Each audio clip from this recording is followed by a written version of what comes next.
Want help to grow your business? Download BRiN, the world's first business advisor in your pocket. To find out more, visit BRiN.ai or search the App Store today.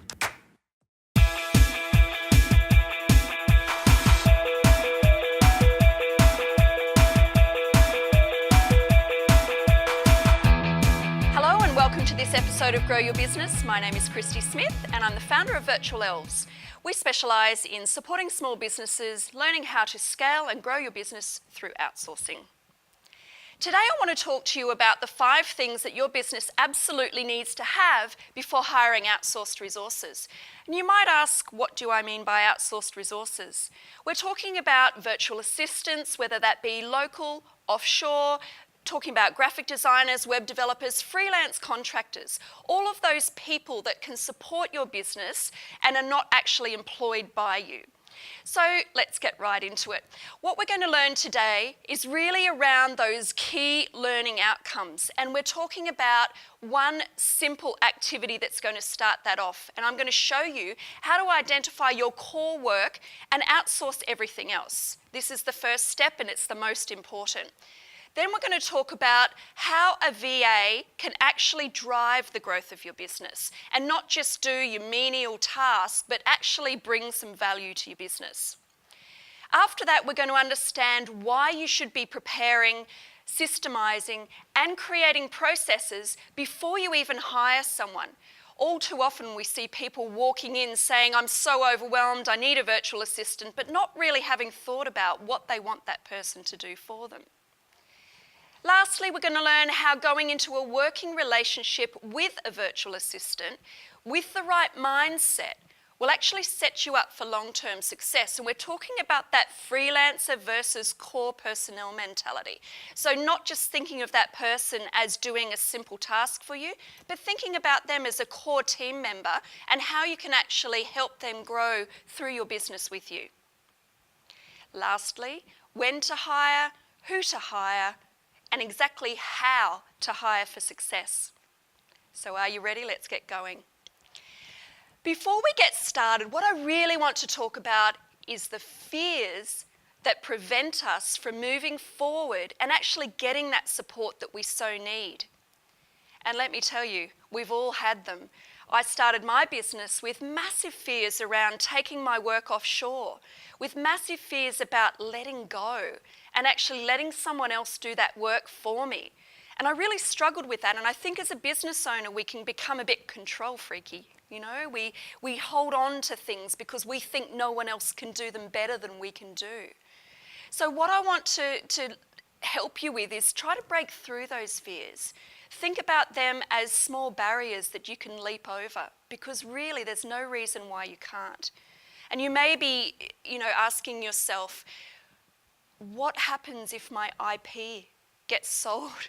What do I do about security of my passwords? Do I let a virtual assistant, for example, have my credit card details to pay bills for me?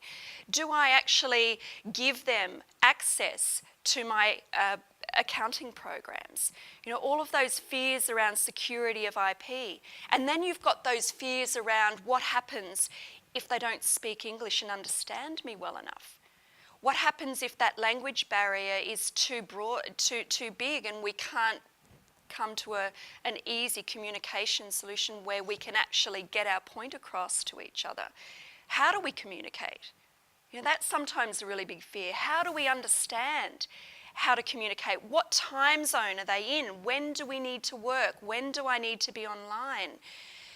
All of those things. And then what do I give them and how do I show them what I want? Well, I'm going to help you today break through those through using some very simple steps that are going to give you that confidence to be able to push through. So let's talk about the 5 things that you actually need to have. The first thing we touched on earlier in the outcomes, identify and brain dump the tasks. And there's a very simple skill that I want to teach you that's going to help you understand what it is that someone can do for you. Action plan. We have action plans for everything we do. We have to-do lists, we have marketing plans, we have business plans. Why can't we have an action plan around our outsourcing? It makes sense and it helps you to structure what you're going to give someone to do. Simplifying your processes, and this is really important. I don't know about you, but all I remember is processes being these big, thick manuals where you actually had to sit and write 25 pages, for a simple proposal. We're going to simplify that, and I'm going to show you how. Systems that create efficiency.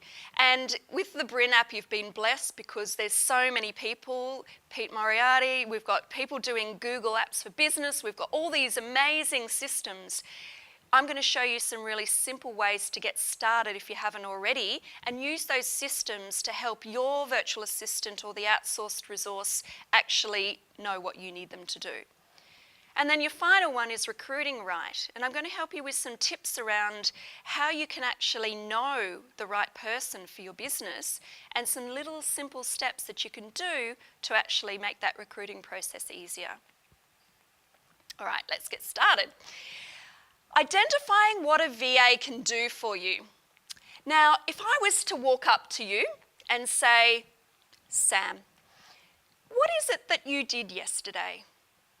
You might be able to tell me that you had breakfast, you went off to the gym, you played on Facebook for a bit and made some sales calls, but I guarantee you're not going to be able to tell me every second of the day and every task that you did in that day, and furthermore, how long it took you to do those tasks. So this activity is going to help you understand exactly, without fail, it doesn't lie to you, what you do every day. So, grab a notebook. And you're going to have a notebook and you're going to have that sitting with you every day for 5 days. With that notebook, from start to finish of your day, you're going to write down the time and you're going to write down the activity that you're doing. It's really simple. This is called the time recording strategy. And the reason why this is made simple is because if I made it any more difficult, you wouldn't do it. If I told you to do it on an app, you'd do it for the first day, then you'd forget about it after that because it's all too hard to remember to do it. I don't know about you, but I'm the same when I'm trying to do my vehicle logbook. I forget to write it down and I forget to do it because I don't have a notebook sitting with me all the time. So think about having a notebook, writing it down from when you wake up, even put in your personal things, because I think it's really important to understand how your day pans out and what kind of a balance you have in your day. As entrepreneurs, we all want freedom, right? We want freedom to do the things that we want to do, whether that be look after our health, go off and have a holiday, all of those really nice things that make us feel fulfilled. If you can see that in your day and say, I'm really super overwhelmed. I'm working until 1 o'clock in the morning every day. Why? If you can't look at your diary and see what you've written down and see what it is that's taking up all your time, then you're not going to be able to move past that overwhelm. So that's the first part. The second part is a brain dump. And I literally mean sitting in a quiet room for 20 minutes, and once you're there, dumping everything that's in your brain that you've been wanting to do for the last 20 years, usually. What have you been wanting to actually do? So it's those things that you don't have skills in, that you don't have the time to do, so you haven't actually been, you keep putting it on your to-do list and you don't actually get to it each time. All of those little things. So for me, it might be something like I've been wanting to do webinars for the last 12 months, or I've been wanting to do podcasts. Now, I don't have the skills to understand how to do that, but it doesn't mean that I shouldn't be doing it because I don't know how to do it. That should go down on my brain dump list because I could actually have someone else doing that for me to move that project forward. So brain dump what you want to do in the next 12 months and the things that you've been holding off on. That's your next step. Once you've got all of those things down, this is a really key part. What you actually want to do is highlight only those core business activities that generate income for you and that only you should be doing. So as an example, you'd be looking at things like, for me, business development. I don't want anybody else calling the new leads that come into the business because I know how to do that and I know how to bring them across the line. So I'm not going to outsource that. That's a core business activity for me. Now the problem for me is that most of my day might be taken up doing something else. And I don't have enough time to focus on that maybe for 5 hours a day. But if I did, maybe I'd be generating double the income. So think about what are those prioritised core tasks that only you should be doing. Once you've got those and you've highlighted, and that's your list of 5 days worth of tasks plus your brain dump, you're then going to categorise those. Now the categories for these are really important, and the reason why we do it is so that you can clearly see what's taking up most of your time. So we're talking about general administration, and that is things like email management.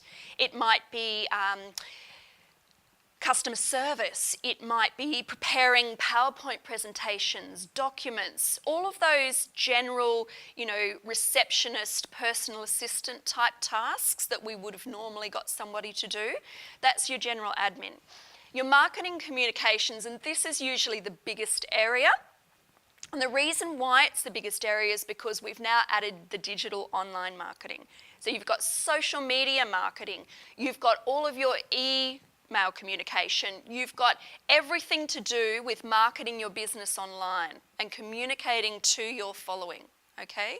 So that's a massive area. The other areas that, maybe aren't so big are your technical. Okay, so your technical incorporates things like website updates, might be video editing, a little bit of editing, all of those things that need a little bit of maybe coding experience or experience with back-end technical stuff that you probably don't even want to know about or learn, but it takes a skilled person to be able to do.